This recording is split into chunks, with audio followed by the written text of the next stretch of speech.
இவங்களெல்லாம் காதோடு போகிற மாதிரி நான் ஒரு விஷயம் சொல்கிறேன். அது ஒரு உருட்டுமா நீங்கள் சொல்கிற மாதிரி தான் இருக்கும்.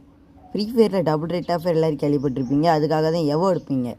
ஆனால் எவோ எடுத்துமே டபுள் ரேட் ஆஃப் ஃபயர் வச்சுமே இந்த கன்னோட ரேட் ஆஃப் ஃபயரை நீங்கள் எதாலையுமே தொட முடியாது. அந்த ரேட் ஆஃப் ஃபயர் இருக்கிறதுலே அதிகமான rate of ஃபயருங்க.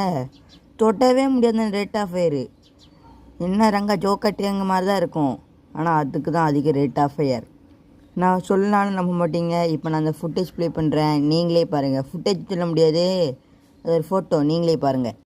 பார்த்தீங்களாக்கா, rate of fire இதுக்கு தான் அதிகமாக இருக்குது. ரேட் ஆஃப் ஃபயர் எங்கே இருக்க பாருங்கள். நம்மளை நல்லா மண்டையில் காதல் போட்டிருக்கான். என்னென்னு பார்த்தீங்கன்னா, டபுள் ரேட் ஆஃப் ஃபயர் கொடுத்து எந்த ரேட் ஆஃப் ஃபயருமே அடித்து நொறுக்கிற மாதிரின்னு. அடுத்து நம்ம எவோ கன்று எடுக்கிறது என்ன ப்ளஸ்ஸு என்ன மைனஸுங்கிறத அடுத்த வீடியோவில் பார்க்கலாம். இதுக்கு அதிக ரேட் ஆஃப் ஃபயர் இருக்கிறது காமிக்கிறதுக்கு, ஐயோ இதுக்கு ரேட் ஆஃப் ஃபயர் அதிகமாக இருக்குங்கிறது சொல்கிறதுக்கு. அடுத்த சந்திக்கிற மாதிரி உங்களெல்லாம் விடைபெறுவது உங்கள் கோபால். அடுத்த சந்திக்கிறேன். நன்றி, வணக்கம்.